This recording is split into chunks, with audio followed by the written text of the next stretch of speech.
பொதுவாக சதுரமாகவோ 4 புறமும் ஒரே மாதிரியான அளவு மற்றும் செவ்வகமாக 2 புறமும் ஒரே மாதிரியான அளவு இருக்க வேண்டும்.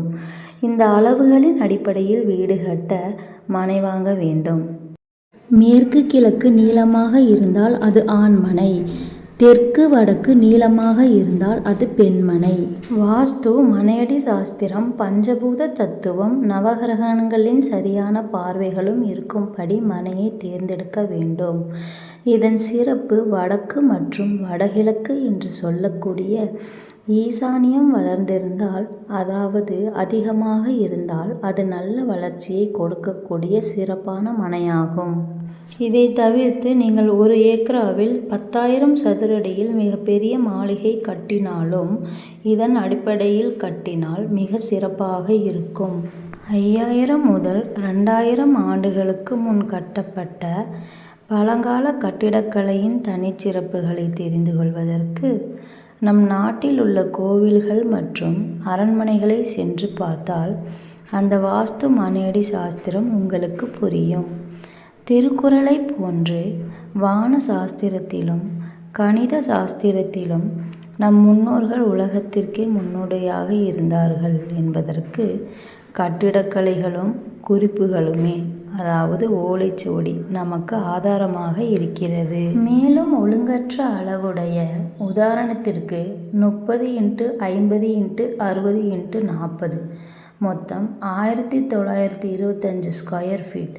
இதில் குறிப்பிட்டுள்ள அளவுகளில் முதலில் 1925 ஸ்கொயர் ஃபீட் உள்ள இடத்தில் நாம் மனையடி சாஸ்திரம் மற்றும் வாஸ்துவின் படி முறையாக வீடு கட்ட 1500 ஸ்கொயர் ஃபீட் இடத்தை மட்டுமே, அதாவது 30x50 பயன்படுத்த முடியும். மீதமுள்ள 425 ஸ்கொயர் ஃபீட்டில் கிட்டத்தட்ட 1 சென்ட் இடம் பயன்படுத்த முடியாது. இந்த இடத்தை கழித்து காம்பவுண்ட் வால் அமைத்து மீதமுள்ள 1500 ஸ்கொயர் ஃபீட் இடத்தில் அதிகபட்சம் 1100 ஸ்கொயர் ஃபீட்டில் மட்டுமே வீடு கட்ட முடியும். இதிலிருந்து ஒழுங்கற்ற மனையை வாங்கினால் நகை வாங்குவது போல் செய்கூலி சேதாரம் ஏற்படும்.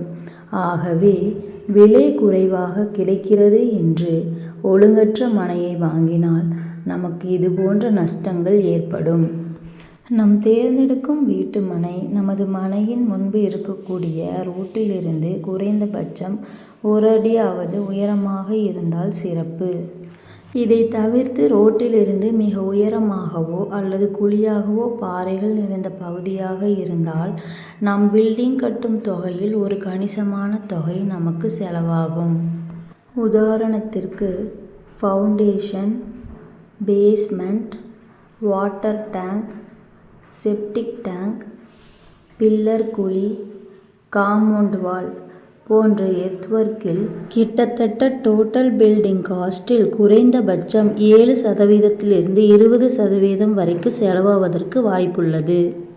இதை தவிர்த்து சரியான மண் தன்மை உள்ள மற்றும் ரோட்டின் மட்டத்தில் மனை இருக்குமாறு தேர்ந்தெடுக்க வேண்டும். மேலும் நகர்ப்புறத்தில் நாம் தேர்ந்தெடுக்கும் மனையில் பாறை, அதாவது கருங்கல் நிறைந்த பகுதியாக இருந்தால் அதில் ஃபவுண்டேஷன், வாட்டர் டேங்க், பில்லர் குழி, காம்பவுண்ட் வால் இது போன்ற அனைத்து வகையான எர்த்வொர்க் எடுப்பது மிகவும் சிரமம். அதற்கு அந்த பாறையில் துளையிட்டு வெடி வைத்து பாறைகளை தகர்த்து பில்லர் போட வேண்டும்.